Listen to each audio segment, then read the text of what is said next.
for us to lose the reality that when the opportunity, when an opportunity is in front of us and we let it go, we might never have it. You guys ever hear the saying, you never know when a person has spoken to you with his last words?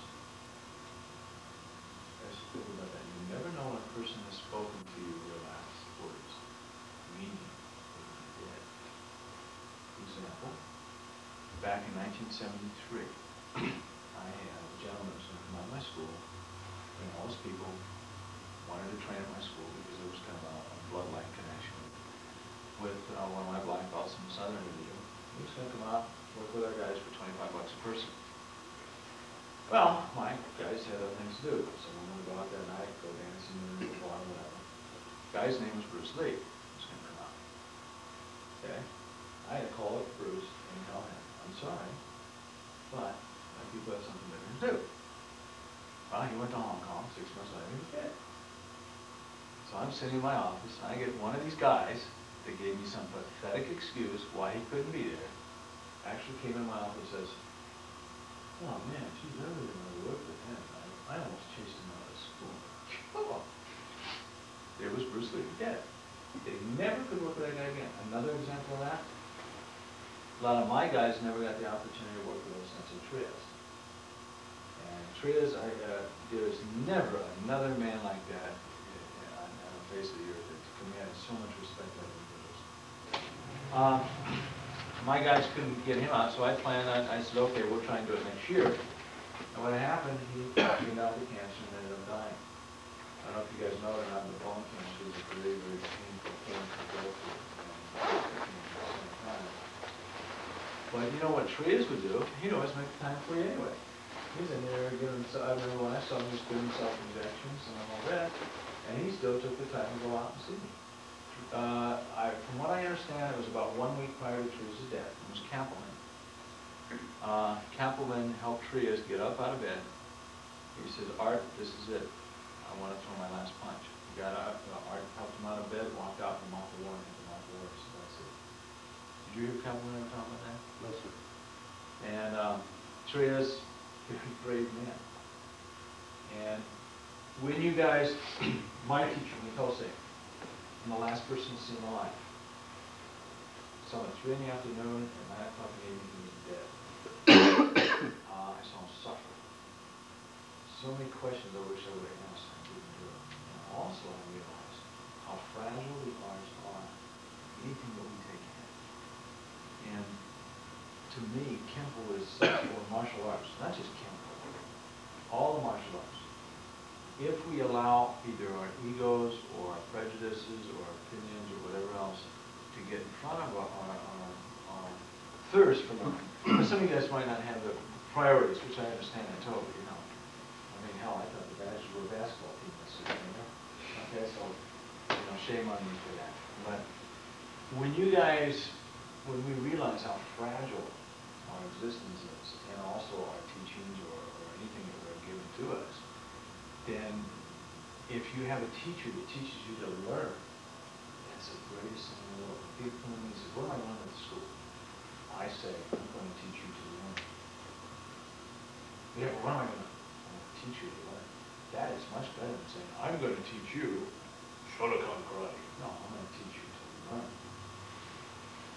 What better gift could you have? Teachers aren't always going to be there. And you have two teachers. The other one is teaching you and yourself.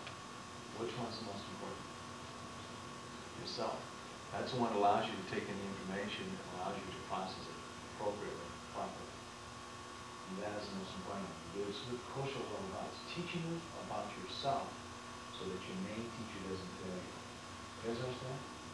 In any form, Trias sat me down. I'm sorry to give you guys these lectures, but they're so important. I remember Trias one time, we're at dinner. And, well, the big seminar, he wanted me to go out and have lunch with him privately. So we're eating, and you know, Sensei looks at me and says, Bruce, you ever notice that when I walk in the room, everybody stands up at attention? I'm like, oh no, here we go. I said, yeah, certainly, oh God, here comes the ego trip. First time I ever mentioned this. He says, do you ever notice how much my people love me?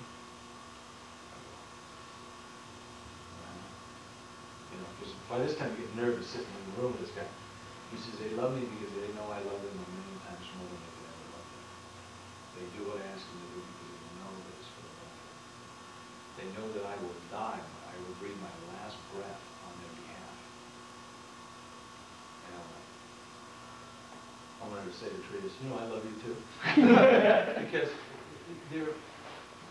they're very, martial arts to me is a vehicle to enhance your spiritual being, the way you become a better and more compassionate individual than you could ever possibly be in some of the other ways of doing things.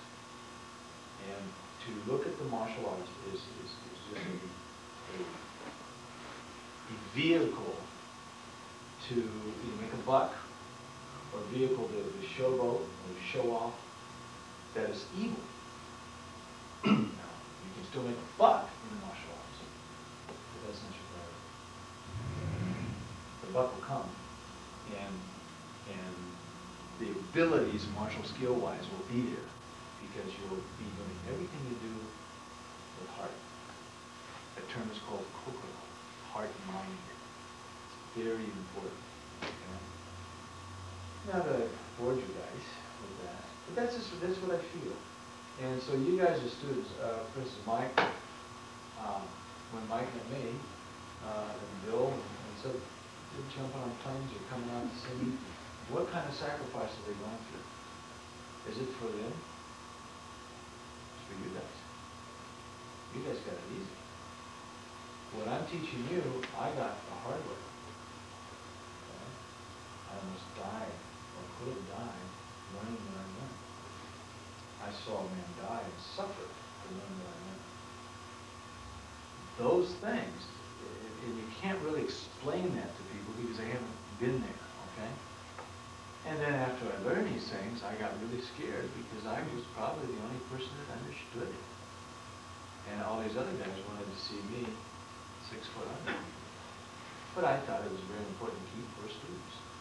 But I'll be damned if I'll ever not teach my students to learn. The line side here, as you're moving the body, the hand moves. Because your back fist, 1. Okay, got it? So in this posture, you're here, you create the illusion, and you got your 3 hands. Okay, go ahead, work it.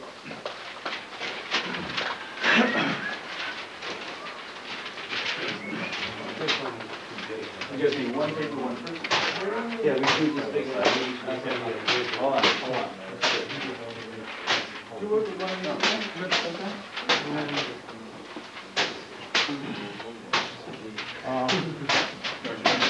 Look more into ball.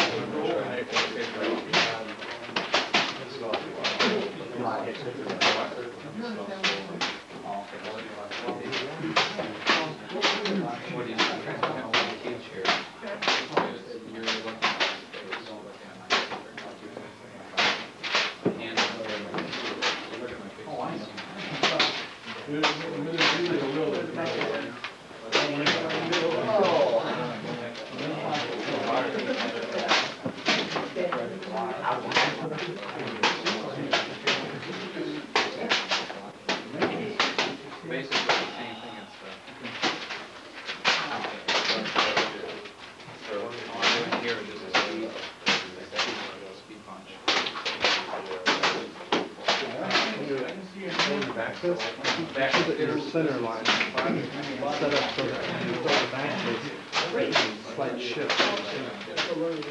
Back and forth.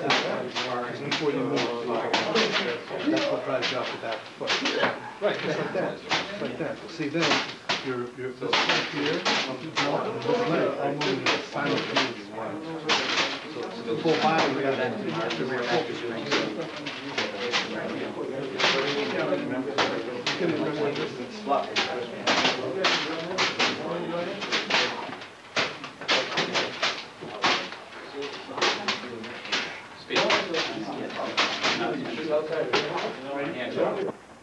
What you're doing is, say my hands are here, okay? First of all, my hand is away from his eyesight, but see, his focus is here. Now, remember what I told you about moving? When we move in a zigzag pattern. It's just shame stuff. If he is coming at me from this posture here, See where he's at now? I'm going to bring his foot back, see? Because I want to get out. But as I get out, watch where my right hand goes. You see? So as he's focused on me here, this is, how much should I move my hand to hit your nose? That far. It's there. But his reality is that I'm here. He comes in, this is there. I just hit him with my power hand, not a back fist. It's a retraction that made it a power hand. You see? Because the alignments, you have energy that projects and retracts. They're both one and the same. So this is what you're actually learning about this. And if his guard's up here, and I'm here and I want to hit him from here, what I'm doing is I'm coming forward, see, boom, that's right there. So my hand movement's right here, okay? This guy's, all of a sudden, all I'm doing is watch how much my arm moves.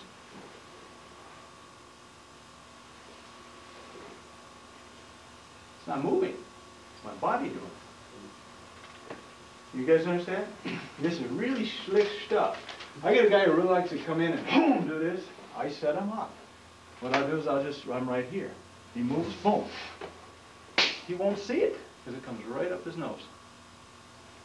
But he'll feel it. Okay?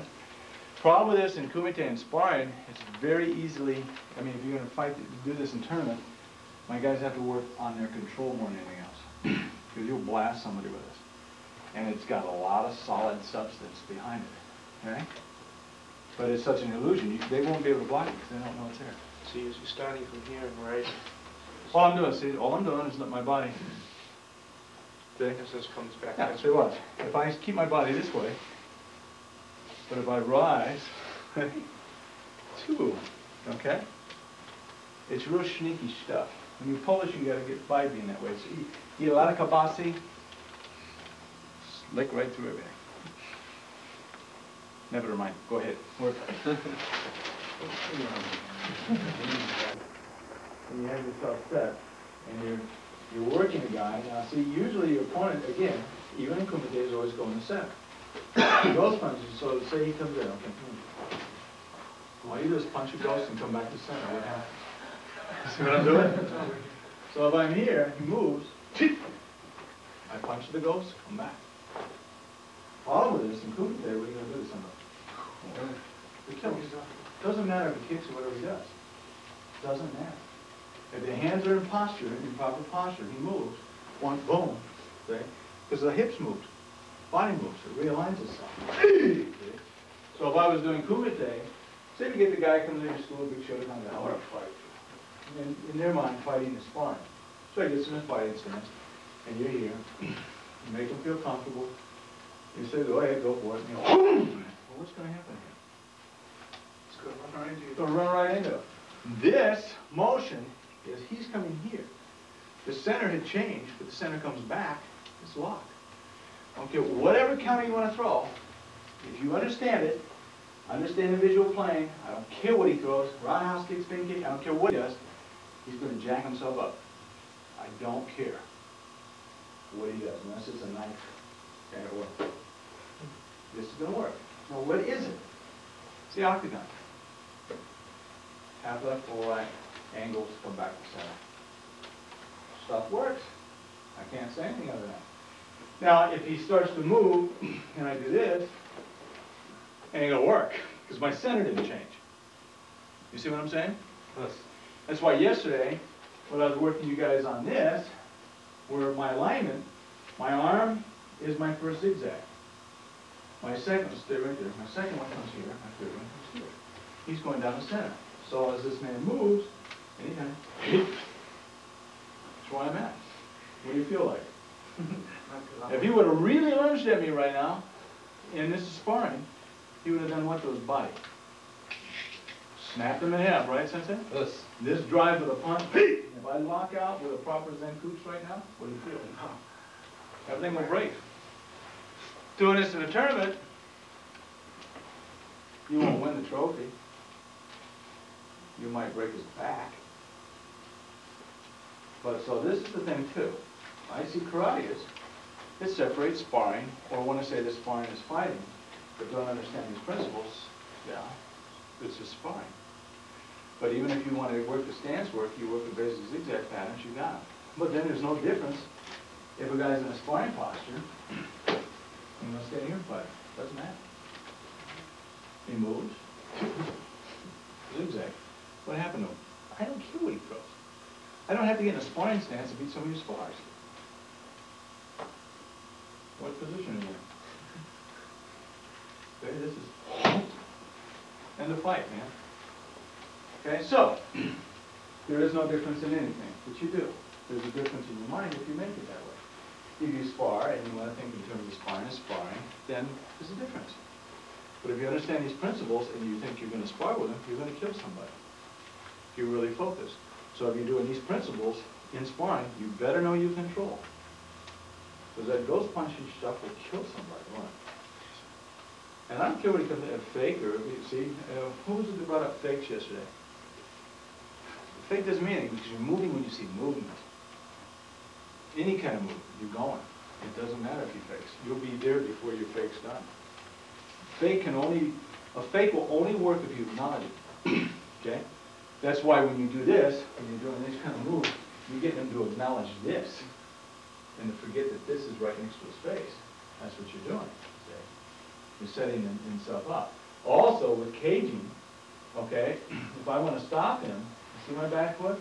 He starts coming forward. I turn the back foot. Where am I now? I do a leg sweep right here. This guy's going for a ride. But what set him up way ahead of time was that back foot. And I could do that in a sparring match, but what's going to happen to me? You bet I am. Why do you get disqualified in a sport? Rules. Rules. It's a sport. It's not fighting. That's the other thing that drives me nuts. I hear it. I'm a fighter. Look at my trophy. I'm not a fighter, man. It's just a trophy. I'm Gracie Jiu-Jitsu. I can beat anybody. Well, sure, maybe you can.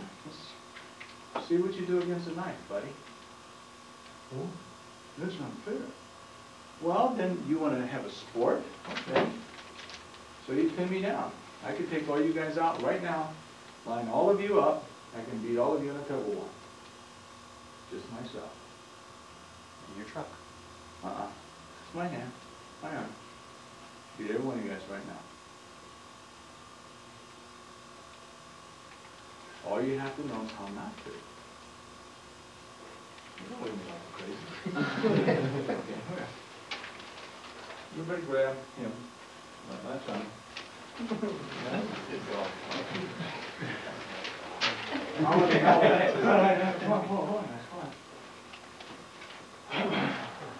God, you're so clever. This guy's got me, man. All right, go ahead. Come here. Let's go. Now, why can't he pull me over? The chain is only as strong as the weakest link. If I just weaken the link a little bit, he's more concerned with holding on than he is pulling.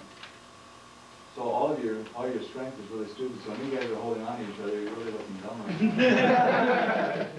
You guys understand what I'm saying? I used to get a lot of money doing this. So as he's pulling, start pulling. Am I right? Yes. Well, you end up wanting to do. You want to just pull on. Right. You see, you don't want to pull me. I want to grab the grips loose. Okay? Then you pull back, is that what you're pulling back? Well, I can, or say as he starts pulling.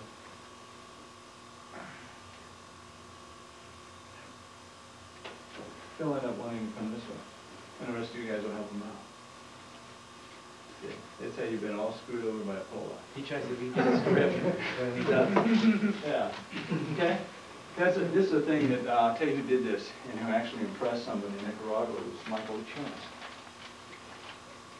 They thought he was a great Kung Fu master. Well, martial art, that's not, he just understood basic law. That's all we're doing. Martial arts, that's what you're doing to somebody. See, when I start talking like that, all you guys are going, oh, yeah, right, should be in strength. You do that. Okay, and I'll bet you, anybody here, I'll bet you $100 that I can do between 1 and 200 push-ups in less than a minute. Anybody want to bet me? I'll bet You got $100? Oh, no. No. No, I'm serious. Did you guys hear him say that? Yeah. 200 push-ups in 1 minute? I said between 1 and 200 push-ups. Between one and 200 push-ups.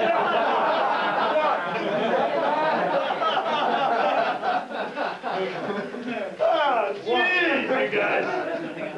Boy. Got me going. I need a push-up. Now, what kind of push-ups are we talking about now? Huh? Military push-ups?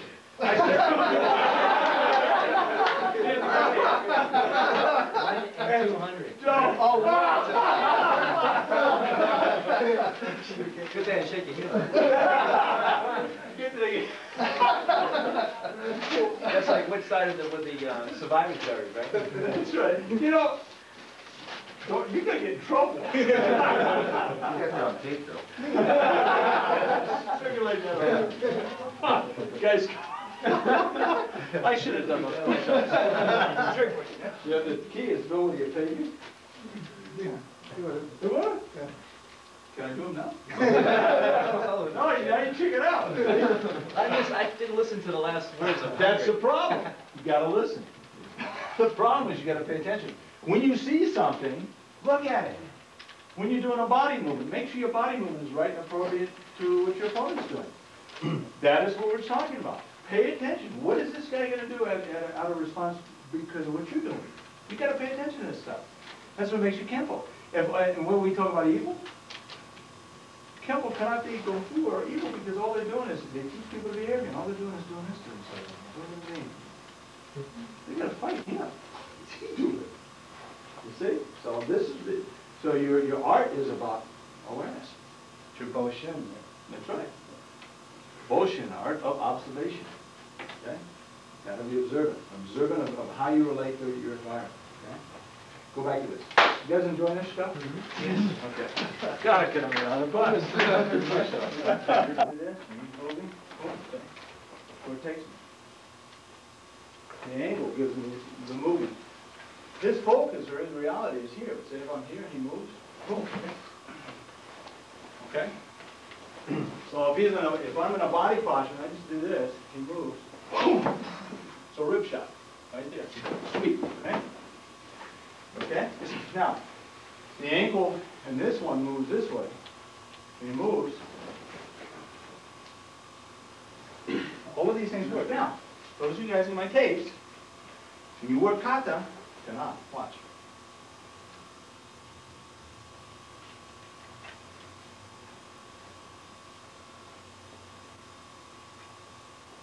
There's no difference between kata and Muay Thai, man.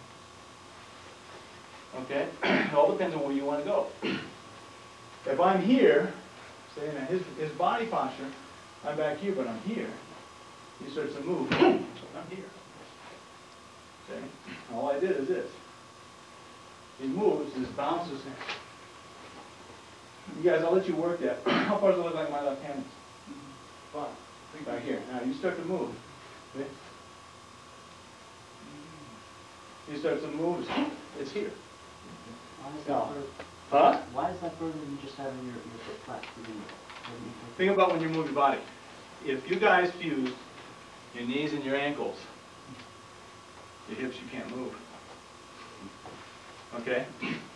Well, we have those unfused for a reason, so we can move. Only karate people want to walk around bow-legged and being able to go to the bathroom all the time. Everybody else makes use of it. So if I'm doing sparring and I'm here in a cat, say, two things. Shifting here, knee comes over the foot. Knee's not over the foot. My body posture is back. This actually puts my hip here. All I have to do is throw the head forward as I do. But that's how far away my hand is. That's how far it looks. He moves, hey, it's here. So, two things. If I do this posture and this at the same time, he goes to move. This is here and here. He's going to be aiming at me. The counter, as he moves, boom, this is right here. He's going to go, oh my God, where'd he go? You see? Mm-hmm. Now, if you walk around flat-footed, you won't catch it. Okay? If I bring this foot and I bring myself here, now this is only going to take me this far because my ankle is here. It's going to cause me to push. But I'm here. He moves. There's a rich hand.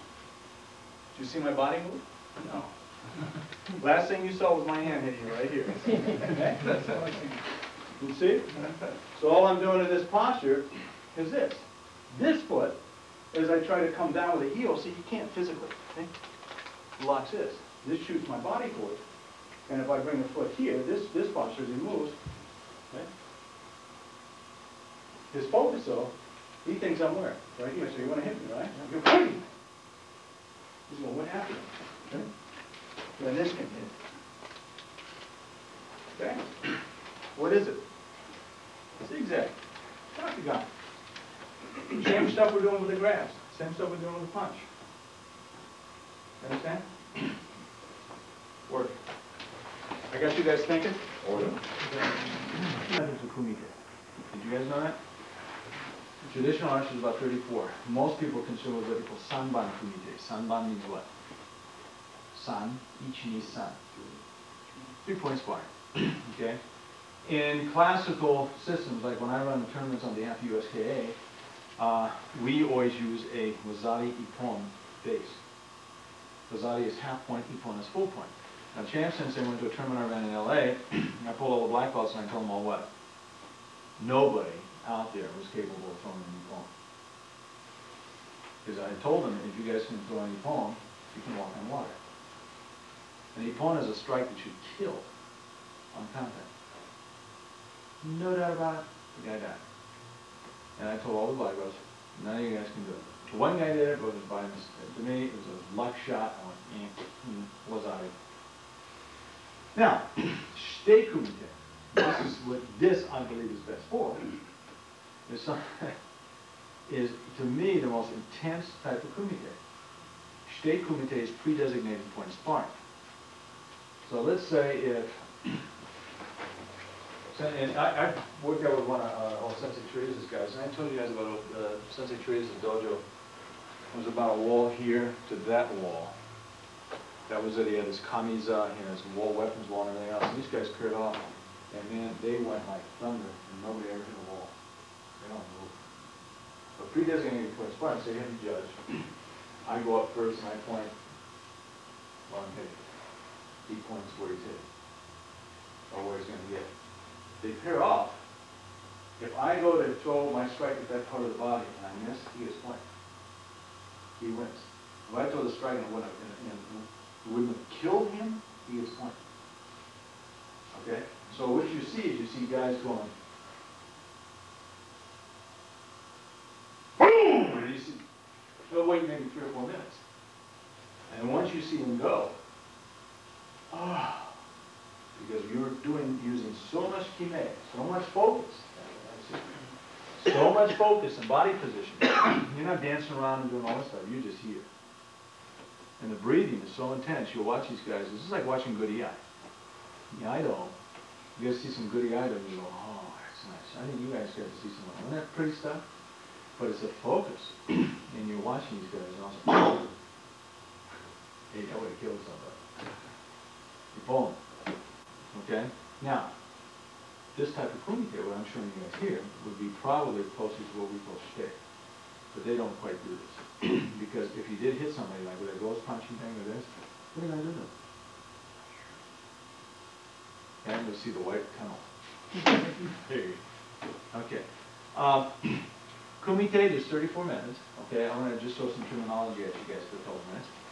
Okay, sanban, 3-point. I'll give you guys just a couple of, kakite kumite. Kakite. You guys say it? Kakite. Kakite. That's stance sparring. Or the kakite kumite is where the guy is trying to hit you. His objective is to hit you and knock you off base. Your objective is to appear and counter without losing base. So again, you're setting. That's when your breathing comes in. Okay? Buji kumite. Buji kumite is effortless sparring. No matter what the guy throws, his objective is to make you tense up. His objective is everything slow. Okay? That's another one. Buji kumite. Kohaku kumite. Kohaku kumite, ancient dwelling sparring. That is when you challenge a guy in his particular field of kumite. Okay? Or you go into his dwelling and you fight him in a dwelling or different environment. Kohaku kumite. Some forms you can't do. Okay, Enrique Gusari Kumite. You don't want to do that. What is that? What's the name? Enrique Gusari Kumite. Chain circle Chain, sparring. yeah. Yeah, you can't do that today. I mean, you know, there's limits. Okay? Ippon Jiju Kumite, Jiju Ippon Kumite. Ippon means what? One. One is one step attack sparring, the other is one step free sparring. In other words, you have one chance to do whatever you want. The other one is you are told what you have to get in, and that's what you have to get in. There's several different forms of doing kumite, but today, mainly everybody got into Sanban kumite. The reason is because of Masayama, Kyokushinkai. Okay, both basic terms or terminology, as you guys should know, also in Kosho, I want to explain this. On ranking, we have what we call a kyo system. Eighth the first kyo. 8th kyo is yellow belt, 7th kyo is orange, 6th kyo is a purple, 5th kyo is blue, 4th kyo is green, 3rd kyo is brown or 3rd brown, 2nd kyo, 1st kyo, okay? And then you go Shodan, Nidan, Sanan, Nanan, Godan, Rokudan, Shichidan. We don't go above 7 dan in Kosho. And, you know, today, I got a guy who writes me now. And I talked to Ian Cyrus about this guy, and Ian says, oh, God, I feel sorry for him. I've had 3 letters from him. Within 3 months, this guy has self-promoted himself from a 6th down to a 10th. He's 26 years old. I'm going, yeah, I don't Fred. No, his name's not Fred. No. And he's in a Korean art form. Well, I guess it's possible. Yeah. So, after that, you have the term shihan, which everybody's using today. Okay, sensei is a term you use for a teacher. In your dojo or in your class, if you have a white belt teaching a class, they are sensei. You guys understand it? And if the green belts and brown belts are in that white belt's class, you must refer to that white belt as sensei. You're teaching. It is you're establishing your job. Hiro Matsuda, the bonsai garden person, what do we refer to him as? Sensei. This is not a martial art. He's a sensei in that level of teaching. What happens today in this country, everybody thinks that they're a blind belt, they're a sensei. Well, yeah, they're a sensei for teaching. They're not actually teaching. No, it's not sensei. Term, shihan. Shihan means coach. Now, in Koshiru, this is something I'm really making sure that people understand.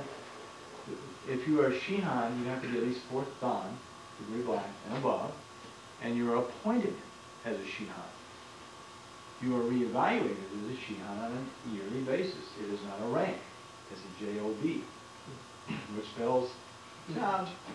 You're not doing your job, you don't need to be a shihan. You don't lose your 4th degree black belt, you're just not a shihan.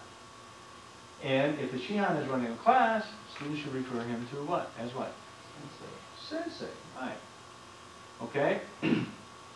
Then you have Renshi, Kyoshi, Hanshi. Those are written titles. Those are not to be mentioned. They are above rank. Meaning the belt thing doesn't mean anything. Okay? Okay? I mean, I'm just a happy little Hanshi. Okay? I'm just happy. But if you refer to me and talking to me, you would call me what? Sensei. If you're discussing me and they don't know who I am, then you might say Hanshi. Okay? All right? Now these are all titles that are just given by the Hanshi. Hanshi means what? Anybody know? Root master. And in the Buddhist sense or the martial sense, it is someone that has been handed either Inka Shomei, from the Buddhist standpoint, it means basically seal of enlightenment, which means, from the Buddhist standpoint, Zen means the enlightened one is one that knows he's not enlightened. That's enlightenment. Okay? It's really everybody's enlightenment to know that you don't know anything. Think about it. That's what makes all this stuff so much fun of learning. Or someone that receives what they call Menkyo Kaiden. Menkyo Kaiden is what? Certification of or acknowledgement of position and what have you. Those are 2 terms that are usually used. And those titles can be given in several different ways, okay? So Kosho, we don't really go above 7 dan. We don't care about this stuff. It doesn't mean anything to us anyway. Okay, now today you see everybody calling everybody Shihan. That was a term they got going. I don't know if Kosho guys caused that. Somebody caused that boom. Remember everybody was like all the Kempo guys. Anybody here, did they use the term sensei or did they use the term sifu? In the Valari system. They use, they don't use any of that, it's sir or violation again. Well, in the 1960s, about 67, 68, Northern Kung Fu got going. So all the guys that are trying to claim Chow thing and all that started calling themselves Sifu. Okay? And Sifu means male teacher in China. Female teacher is called Simu. Okay? So like, I'll never forget that one time somebody kept coming with one of the female black belts, Sifu. And one of the Chinese students came up and says, I wish I would do that. Calling her a guy. You know, this is why you guys want to study culture a little bit and stuff, so that you know. An example, because we don't have any really young kids here, so I can say this. In Reno, there's a friend of mine, and he is a Korean practitioner. And he's an ITF man, International Taekwondo Federation, and forms Chanji, Bamboo, San, and so on. But there's a Korean woman in his class, I'll never forget this, I laughed. I didn't know because I didn't know Korean at the time. But he kept giving everybody up. He says, okay, we're going to go with the form Chaji. Ready? We're going to do Chaji. Come on, everybody up. We're going to work Chaji. And the woman's laughing. She says, please, Mr. Russ, what's next? Why? You're saying penis. Okay, now, you guys are wanting to know questions about why you should know about these things. It's very simple. I don't think I have to explain it, do I? Makes sense now? You stop yourself from becoming embarrassed. And self-defense is not putting yourself into a position where you have conflict of any type. And all that comes from is just educating yourselves and becoming as knowledgeable as you possibly can. So, okay, terminology. Kamiza means, Kamiza is a what? High point of a school. High point. Jodan is also means upper level. Genkan means what? Gray area, dirty area. Okay. Chudan is middle level. Chudan. Okay. Chudan. Okay. Middle level block. Okay. Gedan, lower. Okay. Got that? All right. What is an OB? A belt. Okay. Seiza is a what? Sit. What don't you do when you're sitting in front of the teacher? Don't show the bottom of your feet. It's very disrespectful. Poor Bill, I gotta pick on Bill. Okay. If I say Mokso, what am I saying? To meditate, clear the mind. Okay? Usually in command, when you have a class, if you want them to clear the mind, you say Mokso. Everybody closes the eyes. It says or lotus. Okay? Let them go through Mokso, Yame. Open the eyes. Okay? Alright, got those terms? Mokso. Now here's something I used to say. Mokuso. Mokuso. Don't you say that. And I had a Japanese woman who says, don't you please don't say Mokuso. I said, why? She's saying horse shit. So Mokso. Did you do that right? So yeah, because you keep me up on it, because sometimes you guys will screw up, but it's the, you try to do it right, okay? When you run class, the senseis, take a turn. Explain to the students. After a while, they'll get it. They'll understand it. Just like with the calligraphy. Nishodo. Okay? Got it? No questions? Okay. Questions, Simon? Up, work. Look on what we're working on.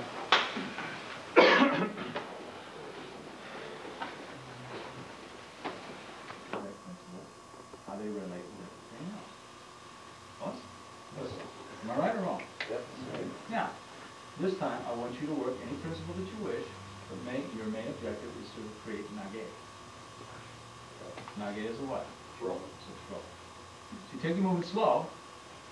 If you're throwing a punch, let's say you guys want to take this, okay? Now you got to throw. Okay? Now, watch what I did. Fine. Okay, remember the hands? Now, this puts up. What's up goes down. Okay? This is up. Now I put the heel down, but I rotate center because you're always doing zigzags. Now you got to throw. Simple stuff. Now, if you guys are bored, when you guys are bored, and you say, okay, grab, and I want to do the same move, 1, 2, boom. Oh, what's up? Goes down. Hey. Did I change the move from this? Now, but he cross grabs me this time because he's sneaky. Then I come 1, 2, whoops, what's up? Goes down, boom, down again. Now we got to throw again. Now this time he gets real sneaky, grabs me with 2 hands. So this time we take the same motion, boom, out, back, center, and he still goes down. Then we take the 2-hand grab up here, and we do the same type of thing. This time we're coming here to the center, back, down again. And we got the same grab, same move, okay? You guys understand? I do. Huh? Doesn't matter. You could take one movement and create a system that is more complex than any other elbow styles that you see out there today. This could be the system of the nose pick, or whatever else you want to pick. And I guarantee you it can be just good. Mike, Bill, I don't know if you, Dave, did you guys meet Kurt Van Sickle?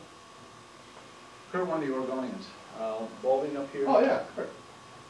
Okay, years ago, when I was teaching in Oregon, I had a guy, I won't mention his name, but he was a Parker guy. He was always driving me nuts, asking me questions like this thing, that thing. For years ago, I was coming to my seminars, and he wasn't, he always brought it, he always had a video. Didn't want to get in class that much. And always wanted to talk to me. Well, what about this move? Now, if I did this to this move, what do you think? This move, this technique, those thundering hammers. Thundering hammer should be done the way. He's been making my class for 3 years and he hasn't heard me. And he's been driving everybody else downstairs. So what I did is I pulled them all together. It was the last 45 minutes of the 2-day seminar I did. And I gave the guys an assignment. And I said, you guys, during lunch break, and I said, over the next 45 minutes, you're all going to, I picked Kurt, I picked Corrales, and a couple other guys, and says, you guys are going to make up a system. I want you to present your case, and I want you to demonstrate, and I want you to make it work. Present a system of martial arts that is valid, that where I could put next to any other Kempo system and say that's just as good. I didn't realize what they were going to do. So I came back 45 minutes later. Kurt Van Sickle came up. And Kurt says, what they were doing is clowning around, but their stuff worked better than I would have seen any of the Parker systems or anybody else do. I said, what is your system? He says, the flying gopher style. The flying gopher style, Kurt. I said, why is it better? He says, well, one, is first of all, flying gophers never get taken down. Anybody ever hear of a flying gopher hitting the ground? Anybody ever heard of one flying? That's my point. This is okay. Well, anyway, he had this movement where everything was here. Made everything work. Looked good, man. Looked real nice. And there was another guy who wanted to get kind of funny. He says, my system is a California art. I said, yeah, what is it? He said, the gay blade art. What was that, Morris, what was his name? He was in Colorado now. He did this whole thing like, making like flying and everything else. Now the guy that was sitting there asking me all these questions about thundering hammers, I looked at him and I went, you want to demonstrate your Parker Kempo now? Because I think this guy's stuff works better than yours. They did it in 45 minutes. And Kurt says, he said, yeah, but Sensei, I didn't go to the bathroom twice. You guys understand? Everything is applicable with everything if you apply natural principles and laws. So, if you get yourself all excited over a bunch of moves or something and then create a god out of it, you're nuts. So easy to do that. I could literally sit down, if I wanted to, and create manuals that would make any martial arts system, will make that look just as equal, if not better. And it wouldn't take me long and more complete. Well, let me see. Tracy now has at least what?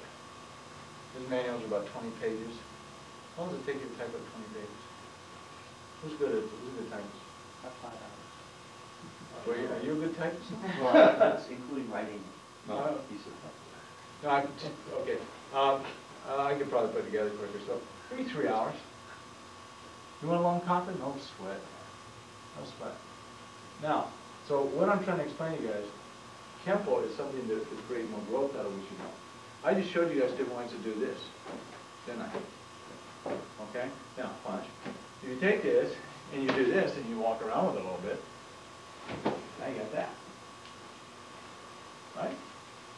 If he grabs you, and you just want to take that part of it, then you got this. Okay? If you got this, and you come out this way, and he wants to punch you now, then you got this, see? Then you can do this too. It's a shame your stuff. You okay, Joel? Okay. Oh, I'll pay you later. Okay? This will make me look good. Okay, you guys understand? Huh? So the idea is, when you study, you want to see similarities with everything you do. If the second you take something that your sensei has taught you and block it in and say, oh, I learned this block, sensei, this is for a punch, you just screwed up. You can learn the block for a punch, but the second you say, yeah, this is for a punch, I'm ready for the next move, show me another move. This movement here, or this movement here, my God, what do you got with that? If you do this with it, what do you got? Just that one motion. You could go on and on, grab one movement, one boom, pow. Movement hasn't changed, it's the body, it went from here to here, right? And if I just want to take the retracting side of it, then I got this.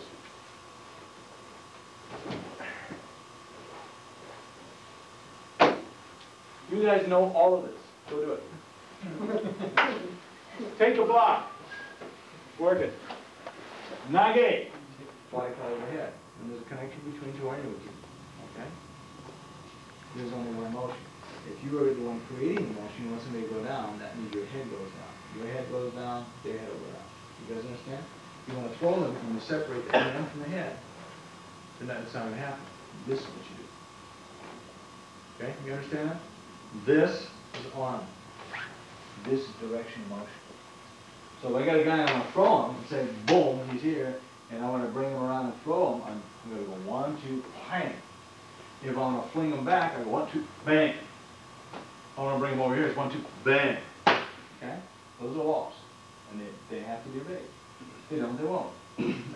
The only time that I'll do my little pun I've been doing for 15 years, the only time that rule does not apply is to whom?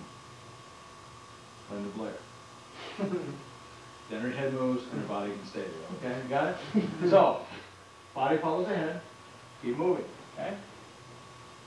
So, if we're in this posture, and punch, and since I was working this, and I want to go down, say this,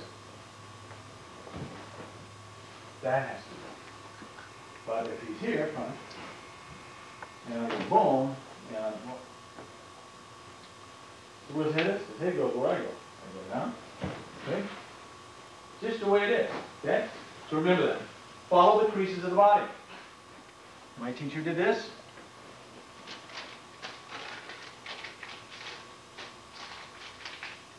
He just like this. I'm standing across from him, he's taking his time.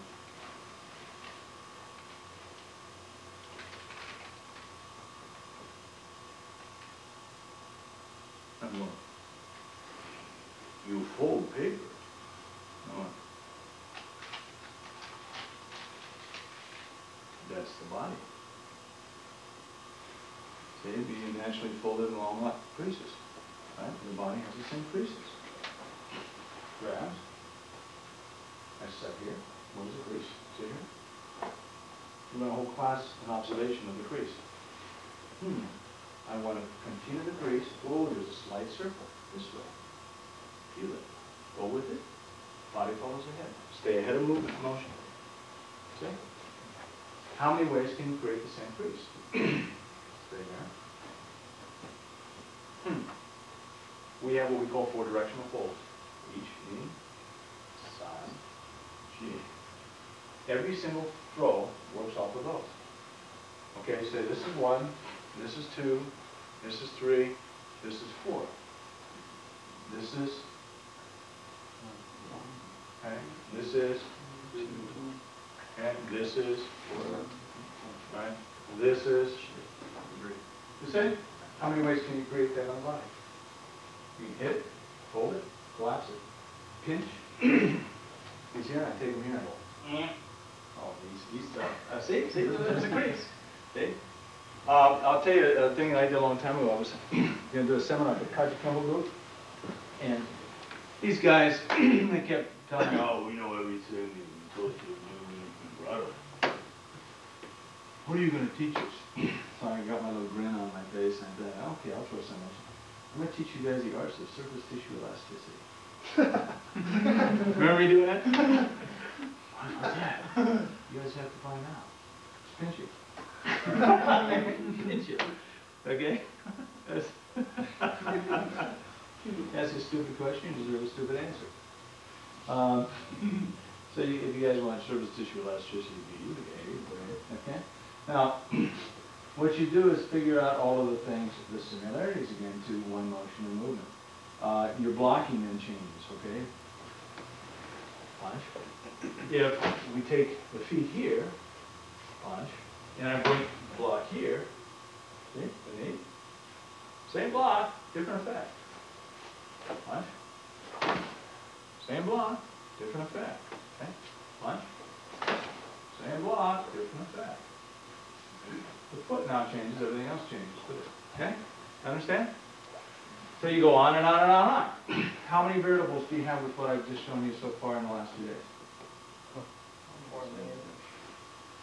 How long could you guys work on what I showed you in the last 2 days? Yeah. Now if I just came out to just show you guys techniques in a style, how long do you remember? Probably after I left for an hour, right? How far would you get with what you learned in those techniques? If you're just getting from a technique standpoint. How valid would be your understanding of what you learned in a few techniques be? You understand? I've just shown you in 2 days enough art that would consume every single Kempo art there is in the United States there. You guys understand? Have I shown you kumite? Have I shown you keys that would drill most kumite practitioners? Good fighters and turns, big trophies, right? Have you guys not learned keys on how to defeat someone who grabs you? Have you guys not learned keys on how to block? On how to throw kicks? But did I show you more than one thing? Did they? Okay. Ding ding. So when somebody says, would you learn to just walk. That's what I learned. I learned how to walk. Okay? So what I'm really teaching you guys is how to what? How to learn. See? So you guys think, so when you think in terms of Kosho, it's not a style. It's a study. That study, there's no end to it. Never. Never, never, never, never. There's an end to some concepts. Now, I'll give an example. When I wrote this book, in my own little peculiar way, I did a lot of thinking. And in my peculiar way, I wrote in here the Kosho Kata, an explanation where the forms come from.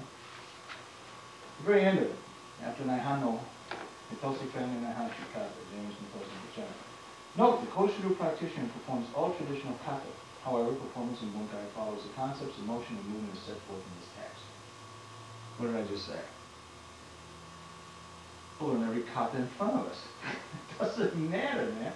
If I were to just write certain forms down in this text, then people that want to nitpick would do what? You can't learn anything but this, man. It took me a half hour to type it out. Does that sound stupid or what? I don't dare do that. Anytime I create an environment where a Kosho practitioner closes his mind, or a Kempo practitioner closes his mind, what have I just done to them? I just killed them. Kempo's about study. It's all about learning. You guys understand? So that's what you guys are learning, man. If you're going to use the term Kempo, you're learning everything in every other art form.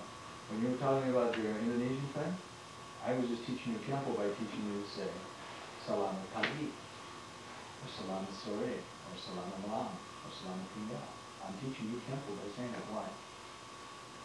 I just taught you how to make a real good friend. mean, real good one, who's gonna really be curious why you knew enough or took the time to know a little bit about the language of Indonesia. You see? Okay, that's self-defense, man. That's it in a nutshell. You walk around stupid, there are people that are smarter than you are gonna try to slap you around. But if you just know everything that's around you, you become involved in the learning process, nothing like that. Sensei, can you go beyond the act again?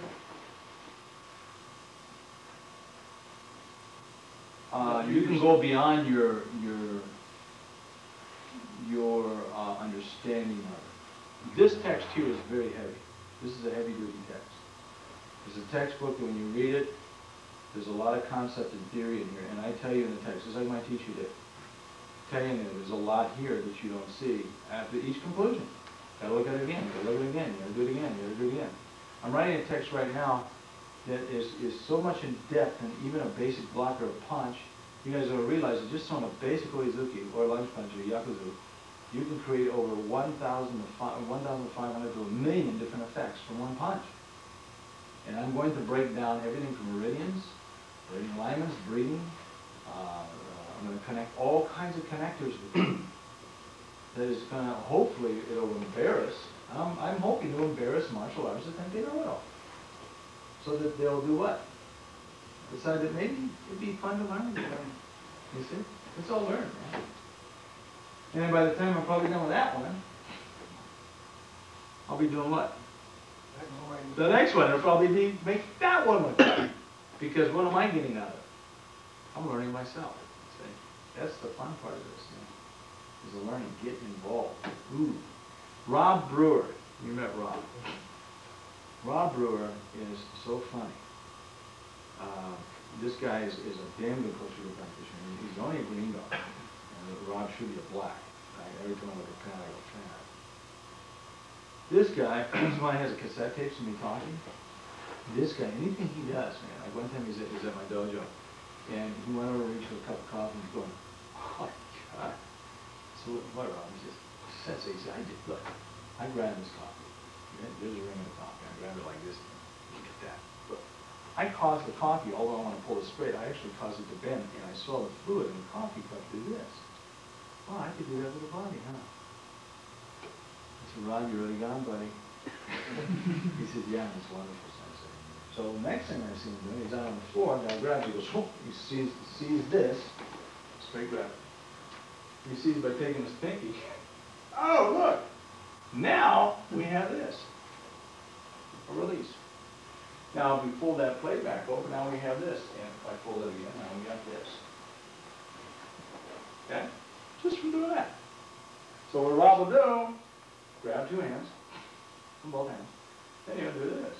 Good, that puts me on the other side of the guy. See? Here he's front. I turn my hand, now I'm to this side of him. Okay? Now, if I take this finger and I go straight up, now I'm right here. Now I bring it down to here, now I'm to this side, but I'm back. Okay? All from grabbing a cup of coffee. Something to be said for being schizoid. You see? It's not such a bad world. Okay, so, why don't we try that? You're just going to take a reaction from your hand, one hand grab, and just take your little finger and throw your hand up, or roll it down, see the effect it has. And once it gets here, cut, bring it back, and see what it does to the body. You just start changing your hand movement. You guys understand? Two hand grabs. You can go to this side, put you here, this side, put you here, straight up the middle, put you here, and then over the top, put you here, bang, boom. Okay? Working from a two hand grab like this, okay? Hold, hold, here, go here, go down here, go up here, come down here, okay? Now all this guy has to do is hold on, okay? Just step with your body. Go ahead.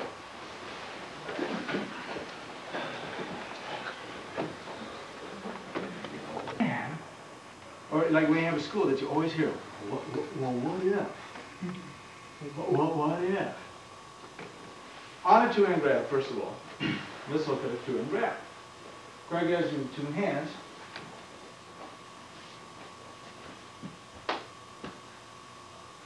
I mean, really? Come on! Okay? I mean, it's really, look at it, you know, hey, thanks, you know, hey, I do this, oh, I can do this one, because I can't. Now, he grabs one hand, best counter, that. Understand who's got who? But it's when you guys get so sensitive.